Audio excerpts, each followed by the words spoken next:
Le train, c'est l'un des espaces au Japon où s'expriment les spécificités de la culture japonaise. Le train, c'est un facteur aussi économique et urbain, dans le sens où, plus encore qu'en France, au Japon, le train façonne l'espace urbain. Autour des gares, les compagnies ferroviaires investissent dans des infrastructures de logement, de bureaux, de commerce. Et on a toujours ce combo urbain autour des gares qui sont véritablement des pôles économiques. C'est un symbole culturel de la manière de vivre et de l'art de vivre des Japonais. Mesdames et messieurs, bonjour et bienvenue à bord de Je t'offre un rail, le podcast qui va vous rendre accro au train. Je suis Tolt, votre chef de bord pour cet épisode réalisé par Ourail, le média référence du voyage bas carbone qui rassemble plus de 500 000 passionnés. Pour votre tranquillité et le respect de tous, nous vous invitons à utiliser des écouteurs pour profiter de ce podcast. Toute l'équipe Ourail se joint à moi pour vous souhaiter un bon voyage. Attention au départ et à la fermeture automatique des portes.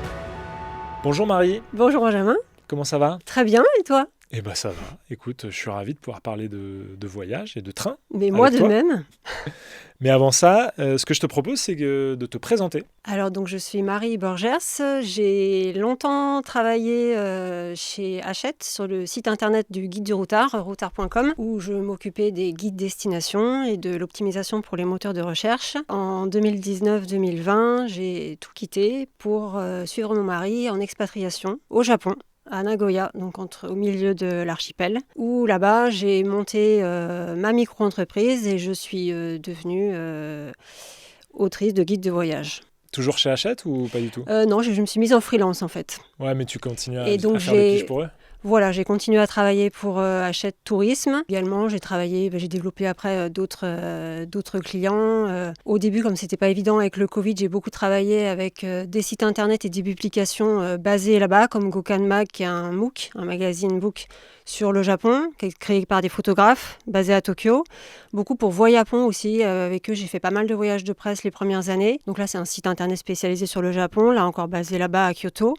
Et ensuite, avec la réouverture des frontières à partir de 2022, en fait, tous les guides français se sont à nouveau réveillés pour de la réactualisation et de l'édition de nouveaux guides, de la création. Donc j'ai travaillé pour Gallimard, pour le guide Michelin, les guides vers Tokyo et Japon, en alternance, une année chacun. Et puis, je travaille aussi beaucoup pour Hachette Tourisme, pour qui j'ai rédigé plusieurs guides en création, notamment le Japon en train et le Simplissime, et bientôt d'autres guides à venir, et aussi en actualisation, par exemple du guide Bleu Japon. Donc voilà, c'est à la fois un travail de création et d'actualisation de l'existant. Et donc on peut dire que tu es une vraie spécialiste du Japon. Je le suis devenue par la force des choses. J'ai effectivement beaucoup voyagé là-bas déjà pour le plaisir. Pendant le Covid aussi, où on était dans l'impossibilité de rentrer en France, c'était aussi l'occasion de voyager d'autant plus au Japon. J'ai fait pas mal de voyages de presse là-bas, beaucoup de voyages familiaux, et finalement on a pas mal sillonné l'archipel, même si on ne connaît jamais tout et que c'est infini. Mais donc si j'ai bien compris, tu avais déjà voyagé plusieurs fois au Japon avant de t'expatrier là-bas ? Alors non, jamais. En fait, okay. On a beaucoup voyagé parce que c'est notre passion. Mais le Japon s'est présenté vraiment comme un hasard. C'est le hasard qui a fait que je suis tombée amoureuse de ce pays. Mais ça n'était pas gagné avant. Donc en fait, moi, quand je suis arrivée avec mes valises au Japon, je ne connaissais pas du tout ce pays. J'avais passé juste 2 semaines, 2 mois avant. Et par chance, ça m'a plus que plu. D'accord. Et donc ça fait en fait 5-6 ans que tu vas régulièrement au Japon ? On a passé 5 ans là-bas. 5 ans là-bas, voilà. Ok, donc tu es revenu en France tout récemment alors ? Il y a 1 an. Et alors, avant qu'on parle un peu plus précisément du Japon, j'aimerais que tu nous expliques un peu ton rapport au train. Est-ce qu'on peut dire que tu es accro ? Alors déjà, je suis accro au voyage. Après, je partage mes voyages effectivement entre le train et la voiture, mais ce que j'apprécie particulièrement avec le train, c'est que quand on voyage à plusieurs, en fait, même en train, et en particulier au Japon, on ne parle pas. Donc dans le train, on se retrouve dans sa bulle, on est seul avec soi-même et avec les destinations, avec les paysages qui défilent. Je trouve qu'on n'a pas du tout la charge mentale qu'on a en tant que conducteur ou que copilote. On se laisse juste aller, glisser, bercer. Et c'est pour ça que j'aime particulièrement ce moyen de transport. On ne se soucie pas de l'itinéraire, on ne se soucie pas du GPS. On est juste parti, on sait qu'on va arriver, mais le plaisir est aussi pendant le voyage. Et accessoirement, il se trouve que j'ai beaucoup moins peur en train qu'en voiture. Donc oui, j'aime particulièrement le train. C'est important. Ouais.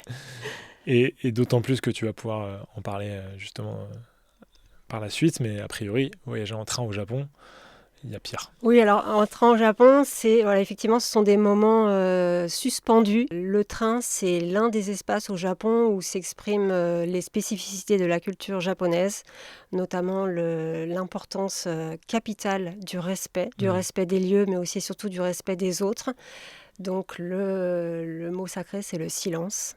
Et c'est ça aussi que j'apprécie particulièrement, parce qu'on se retrouve vraiment dans une bulle, comme dans un temps suspendu, seul avec le paysage, ou on aura l'occasion d'en reparler avec un bento, les paniers repas qu'on achète dans les gares et qui nous permettent de découvrir les spécialités régionales. On pourra y revenir effectivement un peu plus tard, mais avant, je voudrais que tu nous parles de ton rapport au Japon, puisque tu nous as dit que voilà, tu étais un peu tombée amoureuse de ce pays il y a 5-6 ans. Comment tu peux expliquer la fascination que tu sembles cultiver pour ce pays ? Alors, ce que j'aime particulièrement, avant tout, c'est la culture de la délicatesse et du raffinement, le sens du détail, de la précision qui se retrouve partout dans la manière de poser les choses, dans la manière d'écrire, dans la manière de cuisiner, de dresser les plats, d'équilibrer les saveurs. Et puis moi, par ailleurs, je suis de la génération qui a grandi avec les mangas. Je suis de la génération Club Dorothée des années 80. Donc j'ai été vraiment bercée aux mangas et aux animés. Et il se trouve que quand je les regardais, je n'imaginais jamais qu'un jour je pourrais mettre le pied là-bas. Mais pour moi, c'était comme un paradis. Tout était propre, polissé, comme parfait. C'était comme un paradis. Et pour moi, c'était le paradis des dessins animés. Et quelle ne fut pas ma surprise de voir qu'en réalité, en arrivant là-bas, c'était vraiment comme dans les animés. C'était propre, tout était organisé, régi, tout était facile. Et j'ai retrouvé un peu ce paradis des dessins animés de mon enfance. J'aime aussi le fait que, un peu comme la France, c'est une société très hédoniste, qui est très attachée à la culture de la gastronomie. J'apprécie aussi beaucoup l'art de vivre qu'est le onsen, donc les bains thermaux, qui font vraiment partie du quotidien là-bas, surtout quand on voyage. On s'arrête toujours dans une auberge, un ryokan, et forcément, le matin, le soir, on va au onsen. Il y a aussi, ce qui me plaît beaucoup, c'est la contemplation de la nature et des saisons, la vie au rythme des saisons. Les saisons sont beaucoup plus célébrées qu'ici. Donc on contemple en fait presque avec naïveté, des yeux d'enfant, les fleurs de cerisier, les couleurs écarlates en automne. Et puis voilà, j'apprécie de manière générale le fait, la mentalité des Japonais, qu'on peut juger en positif ou en négatif. Déjà, ils ont une fierté que nous, on n'a plus forcément. Ils ont la fierté de leur spécificité, un caractère insulaire qui a aussi ses côtés agaçants. Mais moi, c'est quelque chose qui me fascine. La fierté qu'ils ont, la volonté qu'ils ont de préserver leur tradition, qui ils sont. Et puis, on parle aussi du kawaii spirit. Donc, kawaii, c'est le mot magique pour dire mignon au Japon. Et en fait, c'est vrai que de 7 à 77 ans, ils sont très sensibles à tout ce qui est mignon, les petites mascottes, les petits dessins. Un salariman de 50 ans peut tout à fait avoir une boîte à bento avec une mascotte avec un Hello Kitty dessus. Et voilà, moi je trouve que dans un monde qui est parfois un peu brutal, où peuvent régner le chacun pour soi et la loi du plus fort, je trouve que c'est joli de conserver cette mentalité-là. C'est un peu rafraîchissant, ouais. C'est tout à fait rafraîchissant. Cela dit, bon, alors moi je suis jamais allé au Japon. Mais je pense que le pays a aussi ses faces sombres, si j'ose dire. Je pense notamment au taux de suicide qui, si je ne me trompe pas, est assez élevé. Je crois qu'il y a même une forêt, vraiment la forêt du suicide ou quelque chose comme ça. Il y a aussi un rapport au sexe qui est très particulier, oui. D'après ce que j'ai compris. Bon, ça, c'est des choses que j'ai entendues, mais peut-être que tu peux aussi nous parler un peu de ces faces sombres et peut-être un peu moins mignonnes. Alors, c'est comme pour tout. En fait, le paradis n'existe pas totalement. Il y a pas... Il y a toujours des choses à critiquer et des choses qui nous plaisent moins, même quand on est amoureux de quelqu'un, on voit aussi ses défauts. Donc bien sûr, le Japon a ses défauts. Alors effectivement, c'est une société qui est très conservatrice et extrêmement rigide. Je parlais tout à l'heure en positif du respect de l'autre et de la notion de groupe, mais dans ce culte du groupe, l'individu est assez broyé.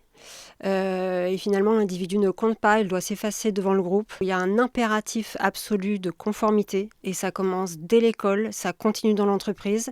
C'est aussi une société qui est très difficile pour les femmes. C'est vrai qu'en tant qu'étranger et en tant que femme étrangère, on le voit moins parce qu'on a une espèce d'immunité. En tant qu'étranger, les attendus sociaux qui sont énormes au Japon ne sont pas attendus de la part des étrangers, même si tout effort est grandement apprécié.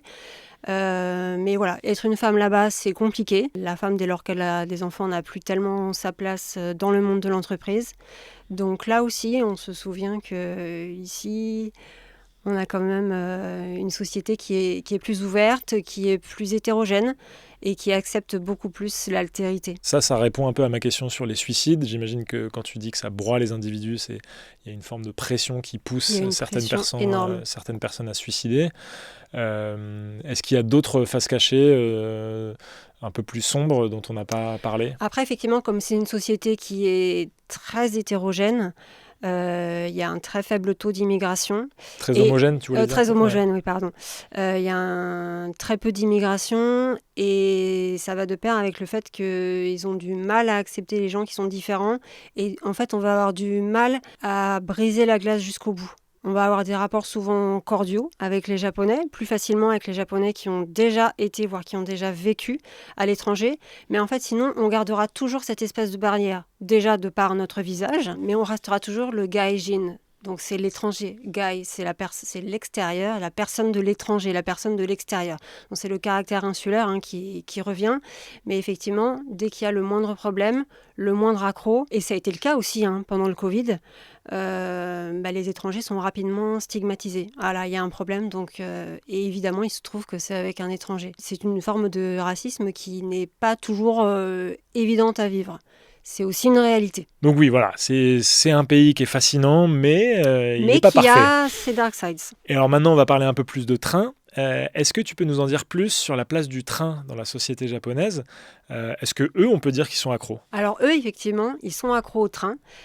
C'est beaucoup plus qu'un moyen de transport, c'est une institution culturelle, c'est un symbole de l'efficacité de la société et c'est un pilier en fait du quotidien. Alors déjà, c'est une vitrine de la ponctualité. Les trains japonais sont réputés pour être ultra ponctuels. Alors on dit que cette ponctualité est légendaire, l'est-elle vraiment ? Effectivement, les Shinkansen ont une ponctualité absolument irréprochable, à la minute près, voire moins. C'est un peu moins vrai sur les trains locaux, il faut un peu le dire aussi.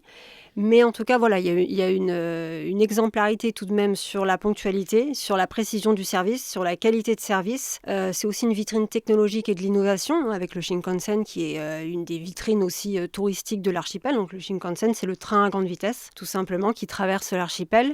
Les trains sont toujours ultra modernes, très propres, ultra confortable, avec beaucoup de services à bord, un service d'une élégance rare, avec des inclinaisons des agents à chaque fois qu'ils rentrent et qu'ils sortent d'une rame. Donc ça aussi, c'est une vitrine de la politesse des Japonais. Et puis le train, c'est une expérience culturelle et sociale. Quand on est dans le train, c'est intéressant de regarder comment les gens vivent, comment ils travaillent. C'est une société où on ne compte pas ses heures. Après, on peut revenir sur la question de l'efficacité au travail, mais les Japonais sont des travailleurs acharnés et ça se voit dans le Shinkansen. Et puis, c'est aussi des passionnés de gastronomie, on l'a dit, donc ça se voit aussi dans le Shinkansen où on mange son petit bento. Et le train, c'est un facteur aussi économique et urbain, dans le sens où, plus encore qu'en France, au Japon, le train façonne l'espace urbain. Autour des gares, les compagnies ferroviaires investissent dans des infrastructures de logements, de bureaux, de commerce.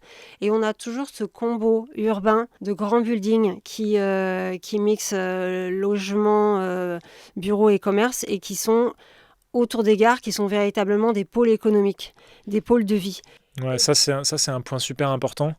Sur justement, l'urbanisme. Ouais, mais même par rapport au système ferroviaire japonais, moi je suis pas encore spécialiste, mais en commençant à préparer justement un autre décryptage qu'on va faire, qui d'ailleurs que j'encourage ceux qui nous écoutent ou qui nous regardent à regarder, puisqu'on le publiera certainement à la suite de cet entretien. Ce que j'ai compris, c'est qu'il y avait une particularité au Japon, c'est que effectivement les compagnies ferroviaires étaient aussi des acteurs de l'immobilier, etc. Et du coup, il y a un équilibre économique qui est très différent de ce qu'on peut connaître en France. Tout à fait. En fait, par exemple, à Tokyo, effectivement, Tokyo, c'est donc l'ancienne Edo, du temps du shogunat. Ça, peut-être qu'il faut que tu expliques, parce que...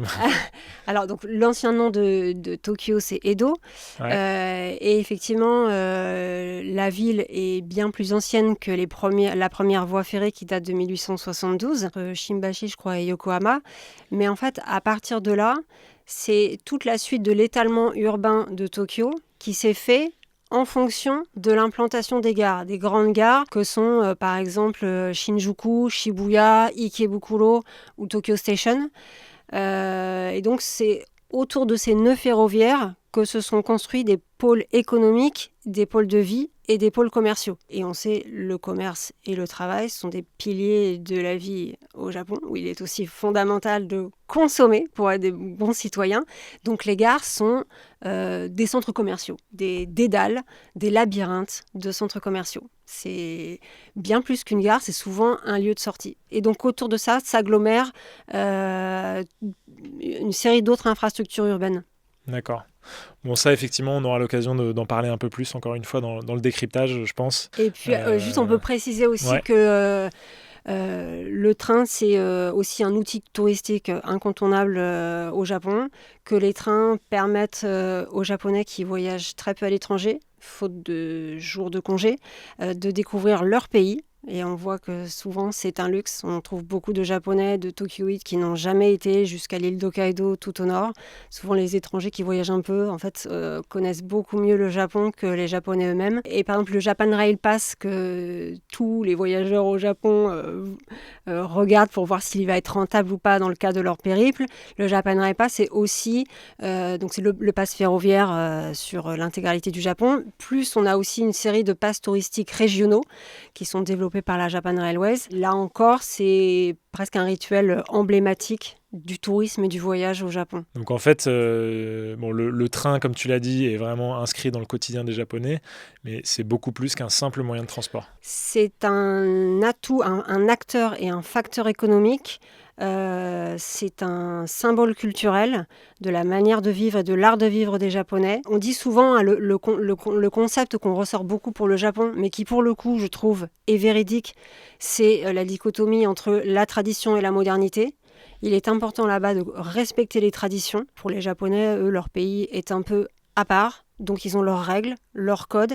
Et avant tout, dans le train, parce qu'on est dans une promiscuité, qu'on partage un espace restreint à de nombreuses personnes, il est important de respecter ces codes. Et puis, pour ceux qui ont aussi regardé les mangas et les animés, c'est une source d'inspiration inouïe, le train. On a beaucoup d'animés avec des passages en train. C'est l'une des sources d'inspiration majeures. L'école aussi, par exemple, est une autre source d'inspiration majeure. Mais le train, le voyage en train revient beaucoup dans les animés. Ok.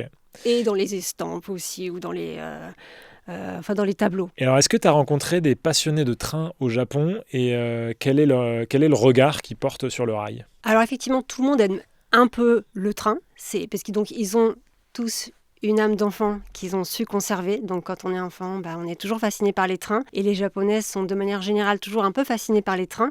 Mais après, on a vraiment les grands passionnés, les experts, qu'on appelle là-bas les densha otaku. Le densha, c'est donc le train. Et l'otaku, c'est une personne qui va consacrer tout son temps libre de manière un peu frénétique à un hobby. Alors le terme d'otaku, stricto sensu, il est beaucoup utilisé pour les passionnés de manga, d'anime, de jeux vidéo. Et puis aussi un peu de musique et aussi de train. Donc il y a ce terme de densha otaku. Densha otaku, c'est l'équivalent de ferrovipat. C'est les fans ou les fanas de train. On estime qu'il sera à peu près 2 millions de personnes. Donc voilà, ce sont des passionnés devenus experts. Alors déjà, ils sont fascinés par tous les aspects techniques, toute l'ingénierie. Ils étudient les modèles de train, les séries différentes de Shinkansen, les moteurs, les systèmes de signalisation, de régulation. Et t'as dit qu'ils sont 2 millions ? On estime qu'il sera à peu près 2 millions. Donc ça fait quasiment 2% de la population. Sur les quelques 126 millions, 127 millions d'habitants. Et donc ils étudient et ils consignent toutes les caractéristiques techniques des rames, la vitesse, la capacité, la date de mise en service. Et donc à partir de ça, ils prennent aussi des photos, des vidéos, ils bâtissent souvent toute une documentation. Ils sont aussi fascinés par le côté précis, par les horaires, la ponctualité. Il y en a qui suivent, en fait, ils se postent à un endroit et ils suivent les horaires d'arrivée des trains et ils consignent tout ça. Ils étudient aussi les variations liées aux saisons. Les Japonais aiment beaucoup le train, mais sont aussi fascinés par les saisons. Donc il y en a plein qui sont fascinés de voir, d'étudier l'impact des conditions météo ou des glissements de terrain très fréquents ou des fortes chutes de neige dans le nord en hiver. Cet impact sur les trains. Et puis aussi, ils embarquent. Donc pour eux, le voyage, c'est donc un hobby, et le train, c'est bien plus qu'un moyen de déplacement. C'est une expérience, c'est une manière de visiter les régions et de vivre quelque chose, une expérience ferroviaire exclusive qui soit en accord avec la destination, en termes de type de train ou d'ambiance ou de décoration dans les rames. Beaucoup suivent aussi des routes, des trajets, des lignes spécifiques. Et puis entre eux, c'est aussi, le train devient un outil d'interaction sociale parce qu'ils échangent sur des blogs, sur des communautés, ils participent à des événements ou des expositions sur le train. Donc c'est aussi un outil de socialisation. Et puis pour eux, ils voient aussi le côté, la dimension esthétique et la culture visuelle de grands événements que peuvent être la livrée des trains ou le design d'un wagon spécial ou encore, il y a une grande fascination pour l'univers sonore développé à bord des rames et aussi en gare, parce qu'on le dit pas forcément assez, mais le Japon est un monde de sons et on le retrouve beaucoup, là encore, dans les trains. Et finalement, toute la culture ferroviaire, on voit qu'elle va cristalliser bien des points de spécificité de la culture japonaise. Ah, c'est génial, ça donne envie. Mais par contre, moi, le chiffre de 2 millions... Alors, ce sont des estimations. Ouais. Non, mais ça fait quasiment presque 2 Japonais sur 100. J'imagine qu'il y a peut-être beaucoup de cheminots là-dedans. Pas forcément. Je crois que les gens sont restés aussi beaucoup des grands enfants et c'est ce qui nous fascine beaucoup dans ce pays. Ouais, bon, c'est génial, on va pas s'en plaindre chez Ourai. Et alors, est-ce qu'il y a des trains qui ont des particularités culturelles ou symboliques que nos auditeurs ou les personnes qui nous regardent pourraient trouver surprenantes ? Alors effectivement, c'est l'un des grands piliers de l'offre des différentes compagnies, et notamment de la Japan Railways, c'est tous les trains à thème. Il y a plusieurs types de trains à thème. On a déjà les trains un peu historiques, patrimoniaux, au design un peu rétro. Si on part du nord, on a déjà la ligne Gono qui fait Akita à Aomori, dans le nord du Japon, qui donne des vues sur la mer du Japon avec des sièges qui sont panoramiques. Donc ça, c'est une ligne très connue. On a aussi le SL Banetsu Monogatari. Donc le SL, c'est la steam locomotive. Là aussi, donc c'est un train à vapeur avec des salons rétro. Donc là, ça va, lui va de Niigata à Aizu Wakamatsu. Donc là, on est encore dans le nord du Japon, au nord de Tokyo, dans le Chubu et beaucoup dans le Tohoku. Tout de suite au sud de Tokyo, assez accessible depuis Tokyo. Hakone est une destination touristique assez majeure dans la région. Et donc on a le Hakone Tozan Railway, qui est un train à crémaillère qui ouvre des vues incroyables sur le lac Ashi, avec en arrière-plan le mont Fuji. Donc là, c'est vraiment des paysages d'estampes. C'est un train à crémaillère qui se faufile dans des paysages, dans des montagnes très escarpées, qui doit faire parfois des demi-tours pour faire des pentes. C'est un trajet vraiment pittoresque et moi, l'un de mes préférés. Est-ce que tu pourrais peut-être expliquer ce que c'est qu'un train à crémaillère ? Alors, c'est un train qui va s'accrocher sur un rail au-dessus. D'accord. Qui est un petit peu comme un tramway à l'ancienne. Oui, donc ça, c'est... Donc c'est ultra rétro. C'est rétro et c'est extrêmement original parce que ça n'existe pas du tout en Europe. Enfin, il y en a peut-être quelques-uns, mais c'est rare, quoi. En tout cas, ce qui est intéressant de voir, c'est qu'il y a beaucoup de trains qui réussissent à se faufiler dans les paysages très, très montagneux du Japon. En fait, le Japon, finalement, entre les montagnes volcaniques et la mer, il y a très peu d'espace. Donc les montagnes, c'est vraiment la carte postale. Les montagnes boisées sont la carte postale de l'intérieur des terres au Japon.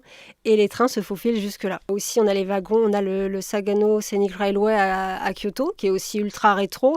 Ou alors, si on est plus dans le sud, une autre locomotive à vapeur, le SL Yamaguchi. Donc ça, c'était pour tout ce qui était un peu historique, rétro. Mais on a aussi les trains ultra panoramiques. Dans le nord, on a le train suite Shikishima, le train des 4 saisons, qui a un très joli nom et qui ouvre des vues panoramiques. Donc là, c'est entre Tokyo Ueno et Aomori, donc tout au nord de l'île de Honshu, juste avant l'île d'Hokkaido. Pour le panoramique, on a aussi le Sagano Scenic à Kyoto, qu'on appelle aussi le Romantic Train. Et puis on a aussi beaucoup de trains d'expérience qui valorisent, alors pas tant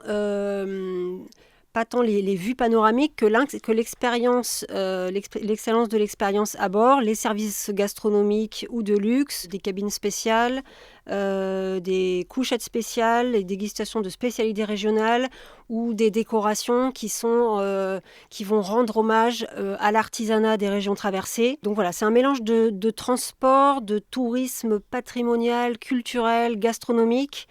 Et alors, on a aussi un autre type de train, encore différent, que sont les trains à thème autour des mascottes. Alors là, on retrouve le kawaii spirit, cet esprit mignon si cher aux Japonais. Donc certains trains sont décorés ou aménagés autour d'un thème culturel ou populaire ou d'une mascotte. Alors on a par exemple le train Pokémon with You sur la ligne Okufunato dans le Tohoku, là encore dans le nord. On a l'express Haruka que probablement beaucoup de voyageurs emprunteront parce qu'il relie l'aéroport international d'Osaka à Kyoto. Et donc lui, il a des rames spéciales sur cette ligne. C'est un Limited Express qui s'arrête dans plusieurs gares. Et des rames spéciales sont à l'effigie du chaton Hello Kitty. Donc tout est décoré. Les sièges, les coussins, les rideaux, les portes, la carrosserie. Donc là, on est vraiment dans un monde magique. Puis on a aussi le Shinkansen One Piece qui a été mis en service au printemps 2025 sur le tronçon Osaka-Kyushu, donc vers le sud de l'archipel. Et puis là, on a aussi des trains qui sont faits pour les enfants. Là encore, dans le sud, on a l'Asoboy à Kyushu, qui est un train familial autour du mont Aso, qui est un volcan sur l'île de Kyushu, avec des wagons ludiques et des sièges pour enfants. Et puis on a aussi le fameux Thomas the Engine Train à Kyushu, qu'on retrouve beaucoup sur les réseaux sociaux, donc à l'effigie de la locomotive à vapeur Thomas pour les plus petits. Et donc là encore, on fait vraiment le lien entre le transport et la culture populaire et les animés. Et puis en saison, là encore, culte des saisons oblige, on a beaucoup de trains décorés pour des festivals ou des événements. Donc on a par exemple à Tokyo la ligne Chuo-Sobu aux portes de Tokyo. Le train se faufile entre des allées de sakura, donc de cerisiers en fleurs, donc fin mars, début avril à Tokyo. C'est une ligne aussi mythique, c'est un spot classique de hanami, d'observation des cerisiers. Donc là encore, le hanami est un pilier du calendrier japonais et le hanami se vit aussi à bord des trains. L'autre grand temps fort du Japon est l'automne avec l'observation des momiji, donc les feuilles d'érable, les feuilles écarlates des érables et aussi un peu des ginkgo qui sont plutôt jaunes flamboyants. Et là encore, on embarque à bord du Sagano Romantic Train à Kyoto, dans les gorges de la rivière Ozu, pour profiter de ces couleurs flamboyantes. Et donc en fait, tous ces trains, alors certains de ces trains sont ce qu'on appelle labellisés. Il y a un label qui s'appelle les Joyful Trains et donc ça regroupe une série de trains spéciaux à thème. C'est un label un peu touristique ou marketing. Ça regroupe des trains d'excursion, des trains de charme, des trains d'expérience. Et donc tout ça, c'est toujours pour valoriser le tourisme intérieur, le tourisme régional, pour valoriser le patrimoine naturel, l'artisanat, la gastronomie des régions visitées. Et puis c'est aussi une ode au tourisme lent, au slow travel. C'est absolument génial. En vrai...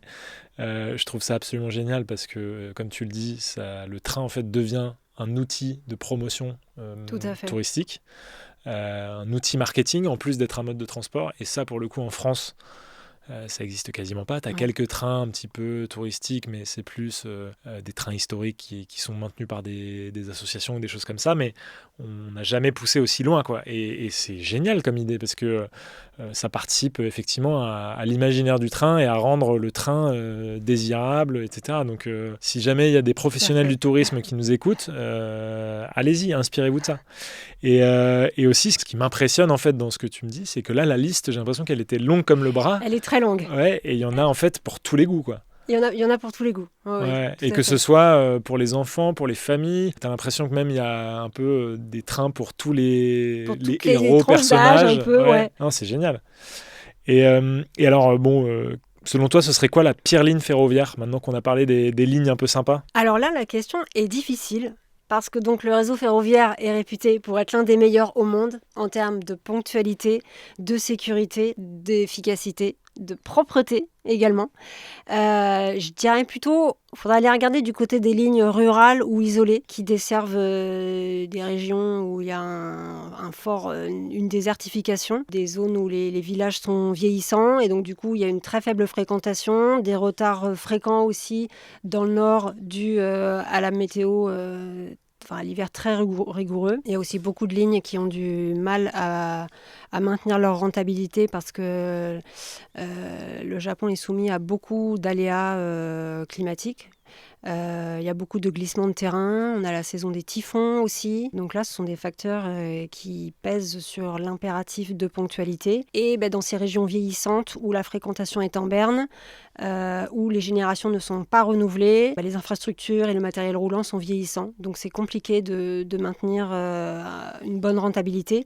Alors on a par exemple certaines sections de la ligne JR Hokkaido. Donc Hokkaido, c'est l'île la plus septentrionale de l'archipel, où on a plusieurs tronçons qui ont déjà été fermés ou d'autres qui menacent d'être fermés. On a aussi dans le nord, entre Niigata et Fukushima, on a la ligne Tadami, qui est connue pour être très pittoresque, mais qui a longtemps été fermée en raison de pluie, de glissements de terrain. Et c'est une ligne qui est mythique, mais très compliquée à maintenir financièrement. L'équilibre est très compliqué à trouver. Mais pour moi, je dirais que pire ne veut pas forcément dire inutile. Elles sont un moyen de maintenir un lien vital entre les habitants et le reste des habitants qui sont au fin fond, au bout du monde, et des visiteurs. Et c'est aussi des lignes qui sont mythiques pour les photographes, donc je dirais pas forcément que ce sont les pires, je dirais que ce sont celles qui sont les plus en danger. Mais pour moi, il est important de dire que elles permettent de conserver un lien vital avec la civilisation pour beaucoup de ces villages-là. Parce qu'en fait, il y a beaucoup de gens sur ces lignes touristiques, comme par exemple la ligne Tadami, où les gens vont descendre, vont faire des escales dans des petites stations de rien du tout, et les gens sont contents de quand même se retrouver là au bout du monde. Et puis les habitants voient quand même qu'il y a des visiteurs qui viennent. Donc c'est quand même une manière de maintenir un semblant d'activité économique au fin fond de l'archipel. Ce que tu veux dire, c'est qu'il y a un système qui est un peu une référence mondiale, un système ferroviaire qui est une référence mondiale, mais attention, tout n'est pas parfait. Ils ont aussi un peu leur Paris-Clermont ou leur ligne intercité un peu vieillissante comme chez nous. Peut-être que c'est pas au même stade délabrement, mais bon, tout n'est pas parfait. En tout cas, on ne trouve pas, même sur ces lignes-là, un peu des visions d'horreur en termes de propreté. En fait, tout est toujours irréprochable parce que les Japonais respectent énormément l'espace public et les infrastructures. Et ça, c'est aussi fascinant de voir que c'est jusqu'au fin fond du pays. Ouais, mais par contre, il y a des vrais retards de plusieurs heures, ça arrive. En fait, les retards s'expliquent toujours on va dire très souvent par les aléas climatiques. D'accord. Soit effectivement un séisme, qui sont donc même les séismes de taille, d'intensité basse à moyenne sont très fréquents, ou les glissements de terrain, qui sont un des dangers majeurs au Japon, qui bétonnent toutes leurs montagnes. Ou les typhons. D'accord. Donc la grosse saison des typhons, c'est de fin août à fin septembre, début octobre. Et là, même sur le Shinkansen, qui a sa ponctualité absolument irréprochable, et là, on accuse des retards. Finalement, ils n'ont pas les mêmes soucis de sous-investissement chronique qui fait... Parce qu'aujourd'hui, les lignes qui posent problème en France, c'est surtout que on a sous-investi dans le réseau, on a du matériel roulant qui est vieux, et donc ça crée des dysfonctionnements plutôt techniques. Ça, c'est pas trop le cas au Japon. Je pense qu'il s'agit un peu des mêmes tensions. Effectivement, c'est l'équilibre à trouver entre le coût du maintien de l'infrastructure et puis un équilibre économique via un semblant d'activité touristique qui demeure en saison, en été. L'équilibre est compliqué à trouver, mais après, je pense que c'est comme ici, les gens se battent pour maintenir ce lien vital. Mais malgré tout, même si c'est des lignes qui sont peut-être moins performantes, tu dirais pas que c'est pas parce qu'elles sont moins performantes qu'il faut pas les prendre, quoi. Non, je trouve que justement, elles ont leur utilité. Ouais, elles ont leur utilité, on va dire, sociale pour les habitants, mais aussi pour des touristes qui veulent un peu sortir des sentiers battus, ça peut être sympa, quoi. Oui, tout à fait. Ouais. Ça permet aussi à l'heure où on parle beaucoup du surtourisme, c'est vrai que les gens sont toujours dans les mêmes hubs. C'est bien un peu de s'écarter. De voir autre chose. Et alors à l'inverse, quelle serait la plus belle ligne? Vraiment, tu en as une à choisir parce que tu nous as cité une quinzaine, je pense, mais quelle serait vraiment la plus belle ligne? Alors moi, je dirais le Sagano Romantic Railway aux environs de Kyoto, à découvrir au moment de la floraison des cerisiers. Pour moi, c'est une vision idyllique qu'on n'oublie pas, qui marque la rétine. Ouais. Et quel conseil tu donnerais à un voyageur qui veut vraiment s'imprégner de la culture nippone, notamment à travers le train et un voyage lent? Alors déjà, varier les types de trains, c'est-à-dire ne pas rester sur le circuit classique, sur le Shinkansen. Le Shinkansen est donc l'épine dorsale qui relie toutes les grandes mégalopoles, de Tokyo jusqu'à Fukuoka, via Nagoya, Osaka, Okayama, Hiroshima. Donc s'éloigner du Shinkansen, ne pas prendre le Shinkansen, mais pas que. Aussi utiliser les lignes locales, les trains touristiques et panoramiques comme on l'a dit. Et puis aussi par rapport au train à thème, je dirais, suite à des commentaires que j'ai déjà entendus, ne pas rester fermé ou hermétique aux trains qui sont décorés à l'effigie de mascottes. Parce que j'ai déjà entendu « c'est un peu niais, c'est un peu bébé, c'est un peu kitschouille, c'est un peu ridicule ». Non, en fait, ça fait vraiment partie de ce que sont les Japonais, de leur ADN et de leur culture. Et ça se retrouve aussi dans le train. Donc voilà, je dirais ne pas être fermé. Je dirais aussi ne pas manquer d'acheter son bento de gare. Donc l'eki, eki, c'est donc la gare. Ne pas manquer de prendre son bento de gare. Chaque gare a son kiosque à bento sur le quai. Et après, les plus grandes gares ont des très grands magasins qui ne vendent que des bento, où on retrouve souvent des spécialités régionales, en plus des spécialités classiques que sont évidemment des plats de riz, de tonkatsu, de porc pané, des légumes en saumure, les tsukemono. Voilà, on retrouve les grands classiques, mais aussi les spécificités régionales. Et le fait de manger un ekiben dans un Shinkansen, pour moi, c'est l'une des super expériences du Japon parce que ultra typique, c'est l'expérience du voyage par excellence. Ne pas manquer aussi sur les petites lignes de descendre dans les petites gares secondaires pour aller voir qui un temple, qui un sanctuaire, aller faire une pause dans un musée improbable ou dans un petit onsen au pied d'un volcan ou alors faire un petit crochet par le marché local pour tâter un peu le pouls de la région. Et puis, une fois qu'on est à bord, même avant de monter à bord, même à quai, ce serait observer les codes culturels. Parce qu'on voit un peu la manière dont les gens se comportent. Ça commence sur le quai, où c'est fascinant de regarder les gens qui sont positionnés en file d'attente. Première arrivée, première entrée. Et les gens prennent toujours soin de laisser descendre les gens avant de monter. Il n'est pas question de monter avant que le dernier voyageur soit descendu. Toute cette ronde doit être faite très rapidement dans le cas d'un Shinkansen qui s'arrête moins d'1 minute à quai. Ah oui. Donc il faut que tout soit bien préparé, il n'est pas question d'avoir oublié son bagage, il n'est pas question de griller la file. Pendant qu'on attend le train aussi, c'est fascinant de regarder la valse des employés de nettoyage qui s'inclinent en attendant l'arrivée de la rame. Quand la rame a quelques minutes de correspondance, en fait, ils vont accomplir leur mission dans un sens très codifié. On appelle ça la valse des 7 minutes. En fait, les employés rentrent, se saluent, remonte les rideaux, vérifie qu'aucun objet n'a été oublié, retourne les sièges, nettoie le sol, et tout ça doit être fait dans le cadre du Shinkansen en moins de 7 minutes. Donc c'est vraiment une chorégraphie millimétrée qui est fascinant de regarder. On peut regarder aussi, ça se voit plus sur les petites lignes locales où on peut être juste derrière la cabine d'avant parce qu'on peut voir le conducteur et on voit les gestes qu'il fait. En fait, il y a une spécificité aussi de la vérification du système ferroviaire au Japon. C'est ce qu'on appelle la technique du pointage et appel, qui consiste à allier une vérification visuelle à une action. C'est-à-dire que la personne va vérifier l'état d'un cadran ou d'un manomètre ou d'un voyant et en même temps va joindre le geste à la parole en pointant du doigt l'indicateur recherché. Et là encore, c'est une chorégraphie qui est fascinante à regarder. Voilà, donc on est vraiment dans l'immersion totale dans la culture japonaise, dans la discipline japonaise.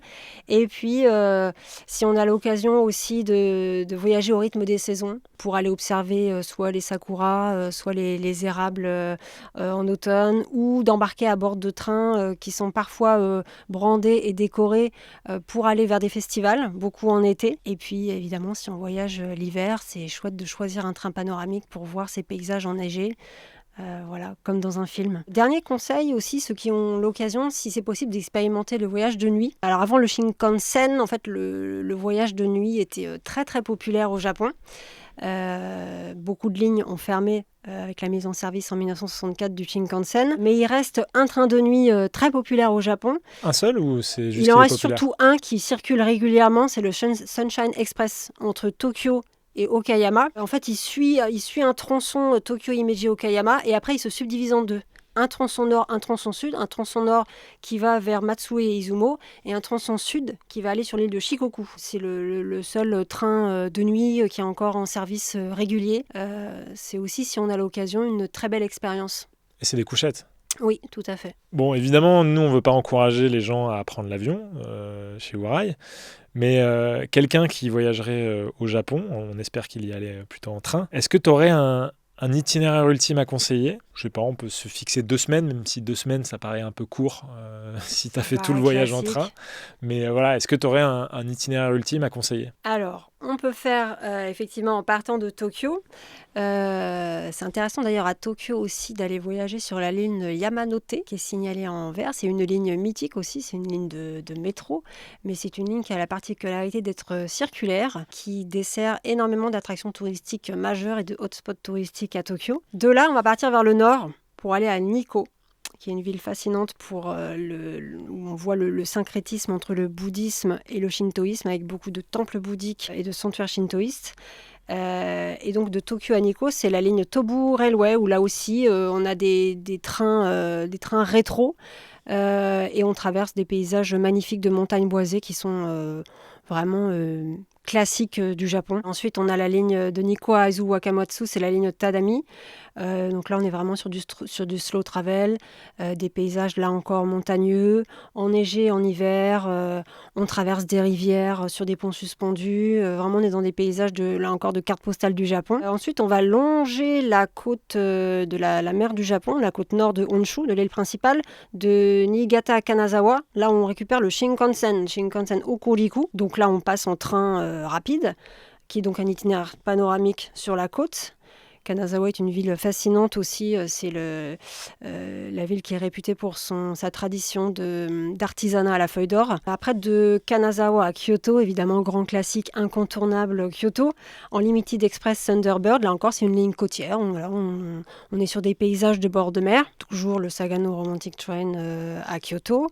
Et de Kyoto à Nara, autre spot majeur, la ligne aussi, la ligne locale Kintetsu, elle est très empruntée par les Japonais. Donc là, on est sur un grand train de banlieue. Finalement, Nara, c'est pas très loin de Kyoto. Et on voyage un peu différemment. C'est un rythme et une atmosphère très différente du Shinkansen. Après, donc, on revient sur la côte sud de Honshu. On continue à longer l'archipel. En fait, le voyage classique, c'est nord-est, sud-ouest. Donc là, on se dirige lentement vers le sud-ouest. Donc on récupère le Shinkansen. Soit on fait une pause à Hiroshima pour aller ensuite sur l'île de Miyajima avec le combo Shinkansen plus ferry. Miyajima est donc une île sacrée qui est célèbre pour son torii, son grand portique flottant dans les eaux de la mer intérieure, et pour son sanctuaire sur pilotis. C'est vraiment unique. Là encore, c'est une carte postale qu'on retrouve sur beaucoup de couvertures de guides. Ou alors, autre option, aller vers Shikoku par la ligne Seto Ohashi.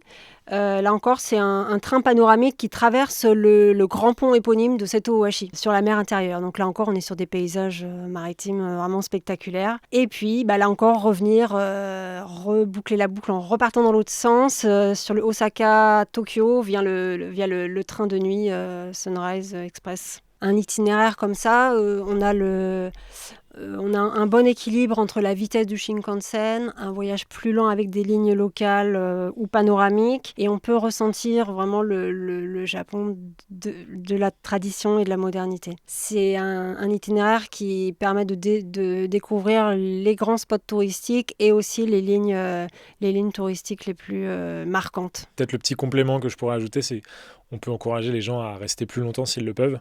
Parce qu'en fait, 2 semaines, c'est assez court. Oui. Et surtout, effectivement, essayer d'éviter de participer à ce tourisme où on fait des sauts de puce un peu partout, quoi. Et selon toi, quelles sont les erreurs à éviter à tout prix pour celles et ceux qui prévoient de voyager au Japon en train ? Déjà, ce qu'il ne faut pas oublier avant de partir, c'est de réserver son Japan Rail Pass. Si on sait qu'on va beaucoup voyager en train, il faut vraiment faire le calcul en fonction de son itinéraire. On ne peut pas dire il est rentable à partir de temps, ou il est rentable ou il n'est pas rentable. C'est vraiment au cas par cas. Mais si vous voyagez beaucoup en train sur 15 jours, voire 3 semaines, et que vous optez pas du tout sur la location de voiture, vous partez que sur du voyage ferroviaire, ça peut vraiment valoir le coup. Le Japan Rail Pass, c'est une espèce de pass tout compris, toutes lignes confondues.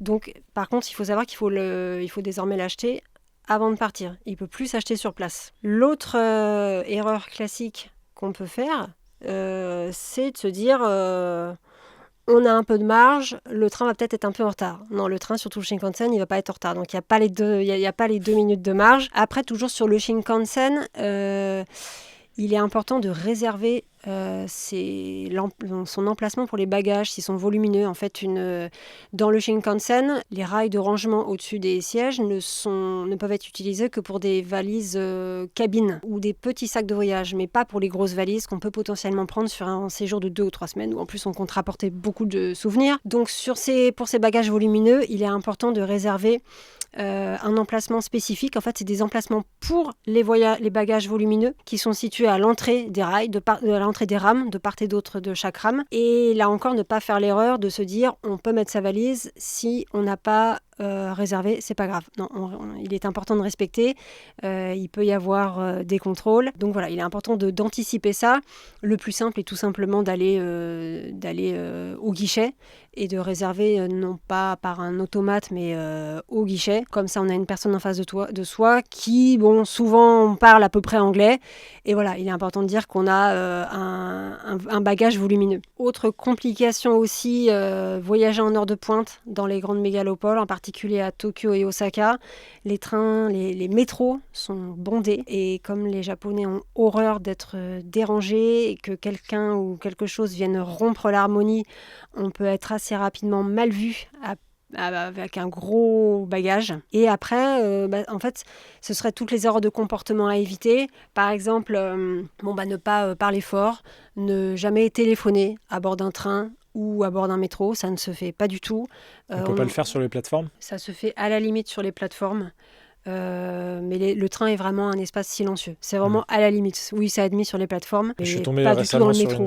Je suis tombé récemment sur une vidéo justement je pense un hispanophone qui parlait un peu fort dans le train, et là il y a un vieil homme japonais qui a tenté de l'interrompre, et ça a fini un peu en bagarre, quoi. Mais effectivement, faut respecter la culture locale, quoi. Ouais, ils aiment pas du tout ça. Ouais.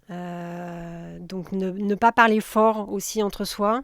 C'est vrai que même entre voyageurs, en fait, les gens ne se parlent pas. Là encore, c'est ce côté un peu bulle dont on parlait au tout début. Faire attention aussi, ne pas forcément manger n'importe où. On a parlé des bento de gare, les ekiben. Ça se fait beaucoup dans le Shinkansen, mais un peu moins, voire pas du tout dans les lignes locales. Donc en fait, dans le doute, moi je dis toujours au Japon, l'important c'est de regarder les comportements des autres, de voir ce qui est permis, admis. Mais en tout cas, manger peut être mal vu dans certaines lignes. Le bento est surtout réservé aux trains longue distance, mais pas pour un trajet périurbain. Ensuite, autre erreur qui serait de ne pas respecter les files d'attente. Là aussi, il est fondamental de respecter les files d'attente et de se positionner dans les lignes qui sont matérialisées au sol. Tout est ultra cadré, donc on rentre dans les rails, en fait, sans mauvais jeu de mots, même en tant que piéton, on rentre dans les rails. Et voilà, de manière générale, respecter les codes sociaux et observer, beaucoup observer. Observer ce qui se fait, la manière dont les gens vivent. Et est-ce que tu aurais des anecdotes surprenantes ou insolites rencontrées lors de tes voyages de presse ou tes voyages perso en train au Japon ? Alors, en voyage, j'ai eu peu de mésaventures parce qu'en réalité, tout est toujours très cadré et très bien organisé au Japon. finalement, on a assez peu de galères. Beaucoup de surprises, mais peu de galères. J'ai été surprise une fois, une personne avec qui je voyageais a oublié son équivalent de passe Navigo dans un train sur une banquette. Et donc, nous sommes descendus à la station et nous avons réalisé cet oubli. Et on a été à la Guérite. Donc, alors là, on parle, même c'était à Kyoto en l'occurrence, mais les agents ne parlent pas anglais, c'est compliqué. Donc si on ne parle pas anglais, c'est vraiment Google Translate est notre meilleur ami. Si on peut se débrouiller un peu en japonais, ça aide un peu à décrocher quelques sourires. Mais en fait, donc on a signalé cette perte de passe de transport. Et donc on savait assez précisément où il avait été oublié, dans quelle rame et à quel endroit. Et l'agent a gentiment téléphoné à la station suivante, a passé plusieurs coups de fil, c'était une enquête un peu digne de Sherlock Holmes, pour retrouver notre passe qui nous a été rapporté. Donc le passe avait déjà voyagé plusieurs stations et le passe nous a été rapporté par un agent, mais limite sur un petit plateau d'argent avec l'inclinaison, la courbette.